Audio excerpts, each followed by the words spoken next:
안녕하세요. 안녕하세요. 네, 모임의 날 광고하고 이제 하면은 정말로 한 해가 이제 맞춰가는 느낌이 납니다. 23년도가 이제 몇 주 안 남았는데 항상 이 어떤 기간이 끝날 때 그게 1년이 되었든 혹은 하루가 되었든 어떤 분기가 되었든 기간이 끝나갈 때 반드시 해야 되는 것들이 있습니다. 그 중에 하나가 평가하고 또 돌아보는 일일 것입니다. 회사에서도 이맘때쯤 되면은 이제 달성한 목표들을 점검하고 또 실적에 미치지 못한 부분들도 점검해서 이제 막 보고서를 올리죠. 그렇게 해서 내년에 더 나은 조직으로 발전할 수 있는 그런 기회들을 만듭니다. 그래서 연말에는 우리가 잘한 것들, 또 그렇지 못한 것들을 항상 평가하고 또 이렇게 뒤돌아보는 시간들이 또 조직에서나 개인적으로나 꼭 필요한 시간이 될 것입니다. 근데 평가 이전에 사실은 먼저 해야 되는 것들이 그리스도인에게는 있는 것 같습니다. 평가 이전에 오히려 평가보다 더 중요한 일, 그것이 무엇일까 좀 생각을 해보니 그리스도인으로서 만약에 우리의 삶을 뒤돌아볼 기회가 있다고 한다면 그때 우리 삶을 평가하는 것보다 더 중요한 것이 무엇이냐면 우리가 지나온 이 기간 가운데 그 길이 은혜 가운데 있다는 것을 우리가 믿음으로 바라보는 일인 것 같습니다. 그래서 우리가 어떤 일들이 잘 되었고 또 못 되었고 실패했고 이런 것들보다 더 중요한 일, 우리가 지나온 이 한 해가 또 지나온 하루가 그 가운데 분명히 은혜가 있었다는 것을 우리가 믿음을 통해서 발견하는 일, 이런 것들이 평가 이전에 먼저 선행되어야 되는 더 어쩌면 더 중요한 일이라는 그런 생각이 좀 드는 것 같습니다. 개인적으로 성도님들께서 한 해를 지나오면서 어떤 일이 있었는지 저는 잘 모르죠. 성도님들도 저와 저의 가정에 또 어떤 일이 있었는지 아마 잘 모르실 겁니다. 이렇게 힘든 일이 있었을 수도 있고 또 놀랄 만한 이런 축복을 받을 때도 있었고 아니면 정말 다시 기억하기 싫은 그런 고통스러운 순간이 있었을 수도 있습니다. 그렇지만 그 어떤 시간을 보냈더라도 그 가운데 제가 알 수 있는 건 무엇이냐면 그 가운데 분명히 은혜가 있었다는 것입니다. 성도님들께서 어떤 시간을 보내셨는지 저는 잘 모르지만 그래도 성도님들 삶 가운데 은혜가 있었다는 것을 제가 믿음으로 확정할 수 있다는 거예요. 우리가 비록 지금은 깨닫지 못할지라도 비록 이렇게 근거리에서 우리의 시간을 마주할 때 지금은 깨닫지 못할지라도 조금 멀리 떨어져서 조금 시간이 지난 뒤에 우리 삶을 가만히 돌아보면 그 순간이 은혜였구나 라는 것을 깨닫는 순간이 분명히 있게 된다는 것이죠. 세상 사람들은 이 12월 되면은 막년회라는 걸 많이 하잖아요. 그죠? 송년회, 막년회 많이 하잖아요.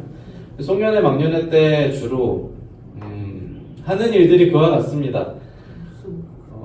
술 먹고 잊어버리고 털어버리고 그렇죠?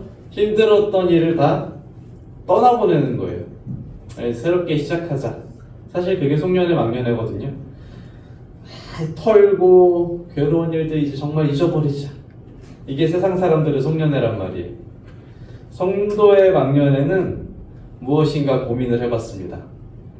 이 12월의 성도의 막년회, 그리스도인들의 송년회는 무엇일까?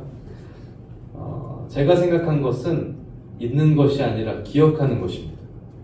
그래서 우리가 다 털어버리는 것이 아니라 우리 삶에 임했던 하나님의 은혜를 분명하게 기억하고 짚고 넘어가는 거예요. 다 그냥 흘려보내는 게 아니라 나를 신실하게 이 가운데 여기까지 인도하신 하나님의 은혜를 분명하게 잊지 않고 기억하는 것. 그게 그리스도인의 송년회라는 거예요. 우리 본문 여호수아서 4장을 함께 좀 보시겠습니다. 구약성경 여호수아서 4장.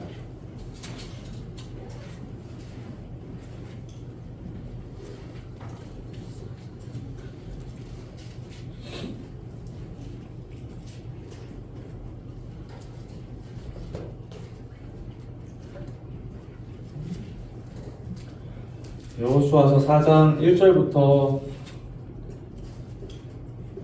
9절까지를 제가 읽겠습니다. 4장 여호수아서 4장 1절입니다.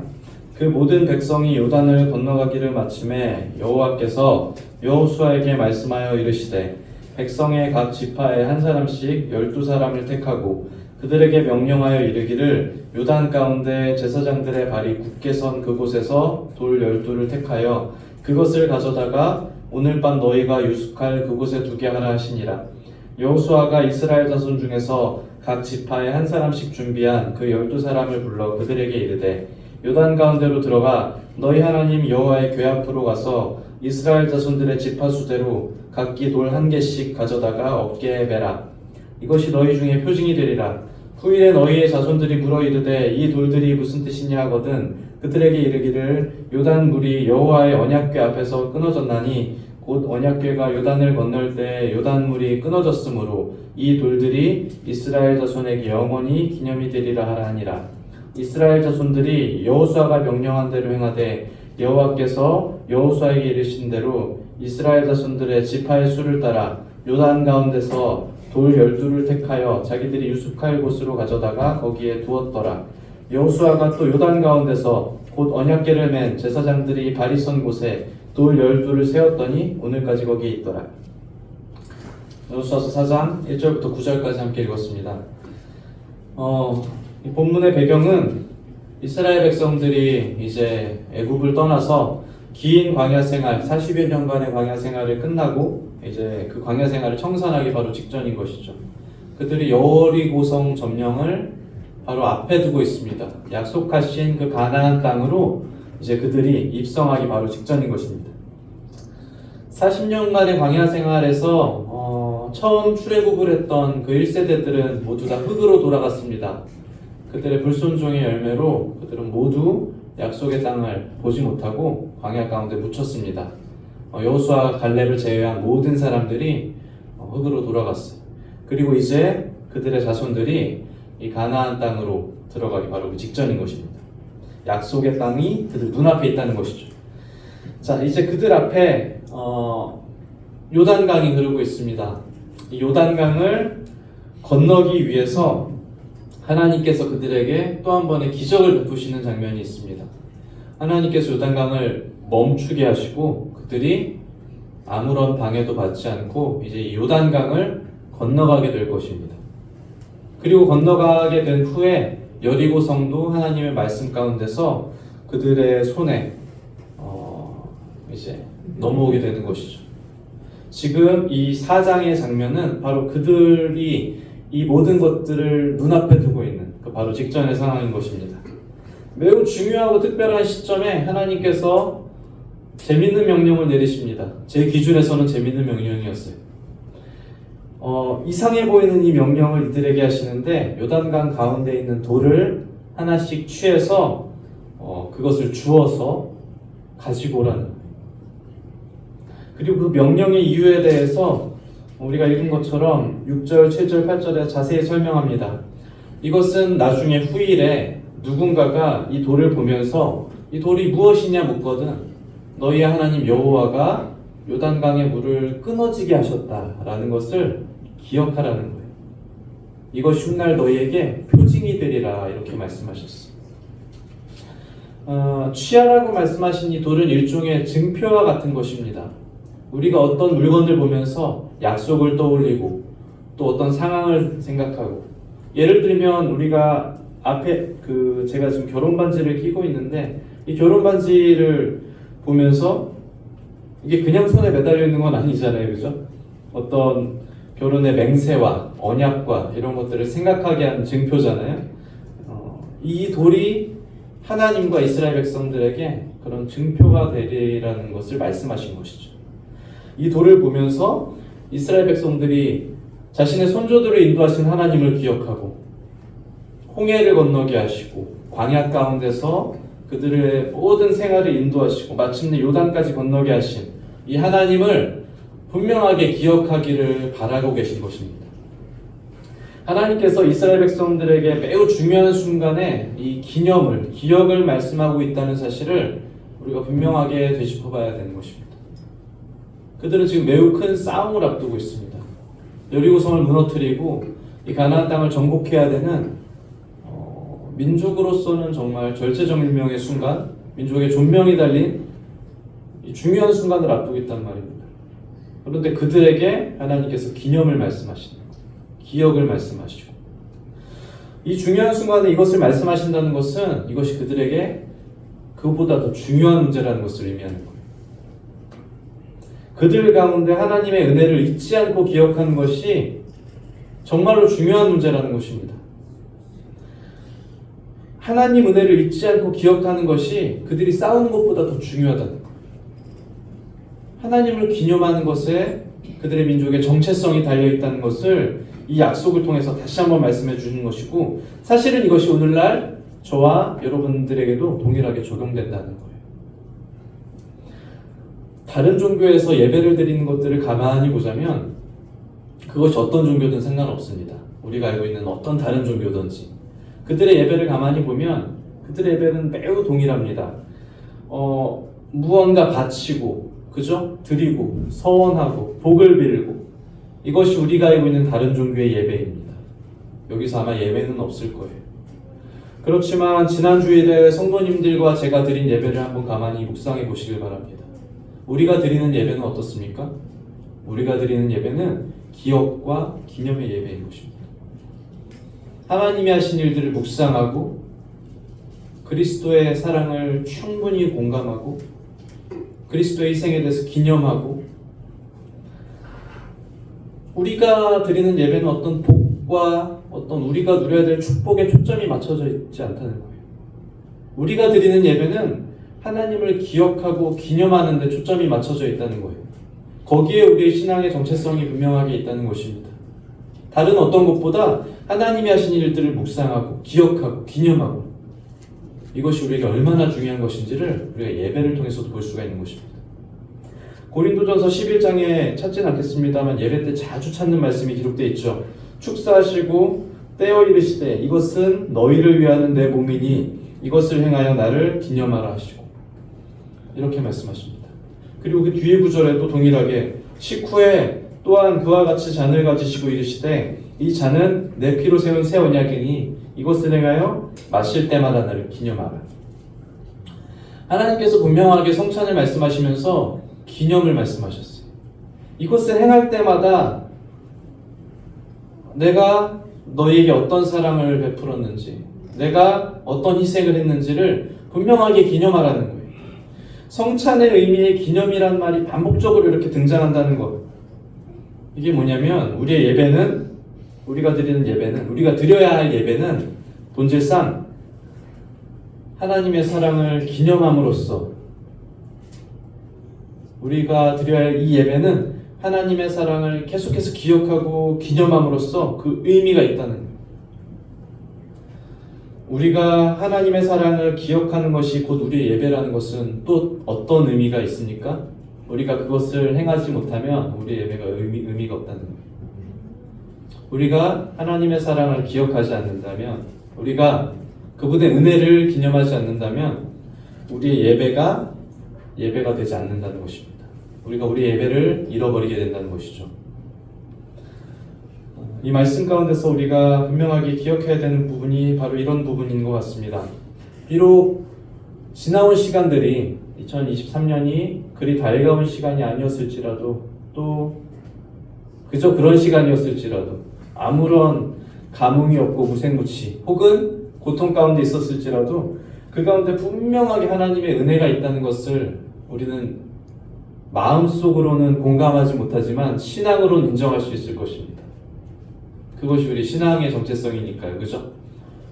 우리가 정말 공감하지 못할지라도 우리의 신앙은, 우리의 지나온 삶이 틀림없이 은혜 가운데 있다는 것을 이해하고 있다는 것입니다. 우리의 삶 가운데서 우리가 이렇게 기억하고 기념해야 되는 이런 순간들이 얼마나 우리에게 필요하고 또 중요한 것인지 모르겠습니다. 이스라엘 백성들이 이 돌을 이제 어디서 취하고 있는지를 한번 보시길 바랍니다. 4장 3절에 보시면 그들은 요단강 가운데서 이 돌을 취하고 있습니다. 요단강 가운데서 그들이 건너야 할 그 강 가운데에 있는 돌을 취하라고 하나님께서 말씀하시는 중이죠. 요단강에 있는 이 돌은 하나님의 능력과 도우심이 없이는 그들이 결코 디딜 수가 없는 곳입니다. 하나님이 요단을 멈추지 않으시면 그들은 이 요단강을 애초에 건너지도 못했을 것입니다. 그들의 능력밖의 지점, 하나님의 은혜가 반드시 필요한 이 지점에서 그들이 이 돌을 취하고 있다는 거예요. 오늘 지난주에 우리가 드렸던 만찬 예배도 마찬가지일 것입니다.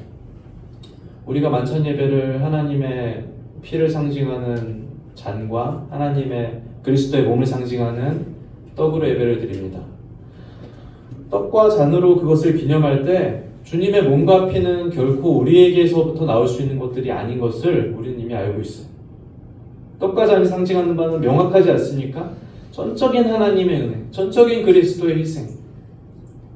거기에 우리의 능력이나 우리의 의가 개입할 수 있는 것이 단 하나하나도 없다는 거예요. 우리 삶에도 반드시 하나님의 은혜로만 설명되어지는 부분이 정말 있다는 거예요. 마치 요단강의 돌처럼 하나님이 개입하지 않으면 우리가 결코 취할 수 없는 부분들, 하나님의 은혜만이 설명할 수 있는 부분들이 우리 삶을 끊임없이 관통하고 있다는 거예요. 따지고 보면 사실 모든 순간이 그럴 거예요. 우리가 인정하든 인정하지 않든 우리의 모든 순간은 어쩌면 하나님의 은혜로만 설명되어질 것입니다. 그렇지만 그럼에도 불구하고 특별하게 하나님의 은혜가 임하시는 우리 삶의 그런 순간들, 마치 요단강의 돌과 같이 그곳에서 이제 우리가 분명히 해야 될 바가 있는 거예요. 하나님의 은혜를 충분히 묵상하고 기억하고 그것을 취하는 것입니다. 그래서 우리 삶 가운데서 하나님의 은혜를 기억하는 것이 얼마나 중요한 것인지, 이것을 누가 대신해 줄 수 있는 일이 아닙니다. 제가 대신해 줄 수 있는 일이 아닙니다. 저희 부모님이 대신해 줄 수 있는 일도 아니고 형제님이나 다른 성도님들이 이 일을 대신해 줄 수가 없다는 거예요. 제가 은혜를 받는다고 해서 이 은혜를 나눠줄 수가 있는 것이 아니라는 거예요. 각자 개인의 삶에서 나타난 그 은혜를, 저마다의 은혜가 있지 않겠습니까? 저의 삶에 나타난 하나님의 은혜가 있고 앞에 계신 형제 자매님들의 삶에 나타난 하나님의 은혜가 다를 거예요. 저마다 그 은혜를 묵상하는 거예요. 4장 4절에 보시면 각 지파 수대로 각기 돌 한 개씩 가져다가 하라고 했어요. 누가 대신해 줄 수 있는 부분이 아니라는 거예요. 각자 취하라는 것입니다. 각자 그 은혜를 묵상하고 각자 하나님의 은혜 가운데로 들어가라는 거예요. 옆집에 형제가 만난 주님으로 주님을 예배하는 것이 아니라 옆 지파가, 이 유다 지파가 묵상한 하나님을 같이 공감하면서 묵상하는 것이 아니라 각자 취하라는 거예요. 여기에서 누구도 열애할 수가 없다는 거예요. 성도님들이 각자 지난 한 해 동안 만났던, 하나님께서 축복하셨던, 하나님께서 허락하셨던 그 시간들 가운데서 이제 우리가 들어가고 그 시간들을 기억해내야 된다는 거예요. 그것이 이 2023년을 마무리하면서 가장 필요한 일이라는 것입니다. 6절, 7절을 보시면 이제 이 돌에 대해서 자손들이 물어볼 거라고 말씀하셨어요. 이 돌이 도대체 무슨 돌이냐? 세월이 많이 지나서 만약에 우리가 이 기억하는 일을 멈춘다고 합시다. 그러면 누군가가 이 돌에 대해서 물어봤을 때 아마 이렇게 대답할 것입니다. 이 돌이 무슨 돌입니까? 물어봤을 때 잘 모르겠는데요. 그렇지 않겠습니까? 우리가 하나님의 은혜를 기억하는 일을 멈추었을 때, 우리가 하나님의 은혜를 묵상하는 일을 그만두었을 때, 우리 삶 가운데 나타난 그런 은혜의 조각에 대해서 누가 물어봤을 때 우리는 아마 모른다라고 대답할 거예요. 의미 없다라고 대답할 거예요.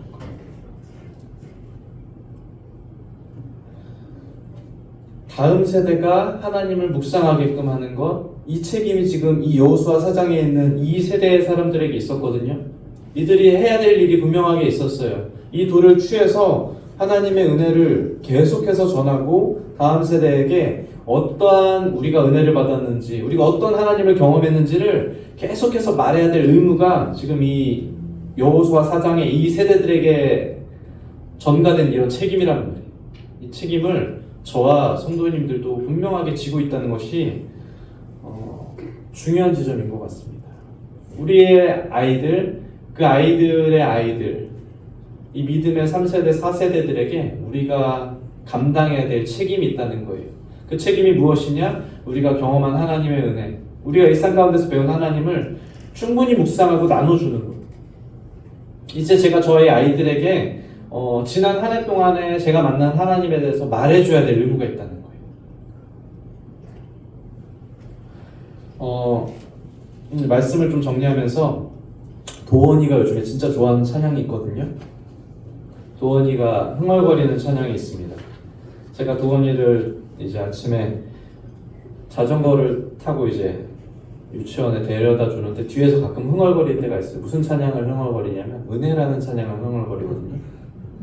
혹시 아십니까? 은혜라는 찬양? 제가 가사를 좀 읽어드리겠습니다.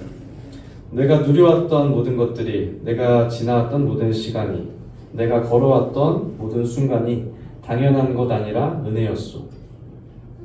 아침 해가 뜨고 저녁의 노을, 봄의 꽃 향기와 가을의 열매, 변하는 계절의 모든 순간이 당연한 것 아니라 은혜였소. 모든 것이 은혜, 은혜, 은혜, 한없는 은혜. 내 삶에 당연한 것이 하나도 없었던 것을, 모든 것이 은혜, 은혜였소. 주일학교에서 배웠나봐요. 이 가사가 정말 그렇지 않습니까? 우리가 지나온 우리의 시간을 돌아볼 때 새삼스럽게 당연하지만 정말 그렇다라고 고백할 수밖에 없는 그 지점이 이 가사에 있는 것 같아요. 이 말씀을 준비하면서 제가 이 찬양을 유튜브에서 찾아서 몇 번 들었거든요. 가사를 이제 묵상하려고 들었는데 재밌는 걸 하나 발견했습니다. 사람들이 이 찬양에 댓글을 쓰잖아요. 그죠? 그 찬양 유튜브 영상에 보면 댓글을 막 사람들이 달아요. 근데 내용이 어떤 부분에서 하나같이 공통적인 지점을 가지고 있었습니다. 제가 몇 가지만 그 은혜라는 찬양에 있는 댓글을 좀 읽어드릴게요. 두 번의 유산도 하나님이 가장 좋은 것을 주시기 위한 은혜입니다. 눈이 실명되는 진단을 받았지만 오늘까지 모든 것이 하나님의 은혜입니다. 다 다른 사람이 쓴 글입니다. 사랑하는 27살 딸을 떠나보냈지만 육신의 아버지에게서 하늘 아버지께 내 딸을 보낼 수 있어서 은혜입니다. 어머니가 항암을 무사히 마쳤습니다. 주님의 은혜임을 믿습니다. 새벽 3시 경비실에서 주님 경비라는 직업을 주심을 감사합니다. 하나님의 은혜입니다. 하나님 죽을 것만 같은 길고 긴 터널을 지날 때에도 함께 해주셔서 은혜입니다. 제가 시험에 떨어졌지만 이 또한 하나님의 은혜임을 믿게 해주셔서 감사합니다. 어제를 무사히 보내고 오늘을 살아가는 은혜를 주셔서 감사합니다. 더 읽진 않겠습니다. 이 글들의 공통점이 뭔지를 이해하실 것입니다. 이것이 성도가 지난 시간을 기억하는 방식이라는 거예요. 우리가 한 해를 마무리하는 방법, 성도의 송년회, 지나온 은혜를 기억하는 거라는 거예요. 말머리에 드렸던 말씀을 다시 드리자면 저마다 개인적으로 지난 1년이 어떤 한 해였는지 제가 다 알지 못한다는 것입니다. 그렇지만 어떤 시간을 보내셨더라도, 어디서 어떤 시간을 보내셨더라도 그 가운데 분명하게 하나님의 은혜가 있었다는 것을 제가 감히 안다고 말씀드릴 수 있어요. 고통 가운데 계셨을지라도, 축복 가운데 계셨을지라도 분명히 은혜 가운데 계셨을 줄로 믿습니다. 그래서 우리가 보내온 그 지난 시간이 하나님의 은혜 가운데 있었다는 것을 확신하시기를 바라요. 그렇게 이 한 해를 마무리하는 것이 성도님들과 제가 할 수 있는 가장 좋은 송년회가 될 줄로 믿습니다. 마치겠습니다.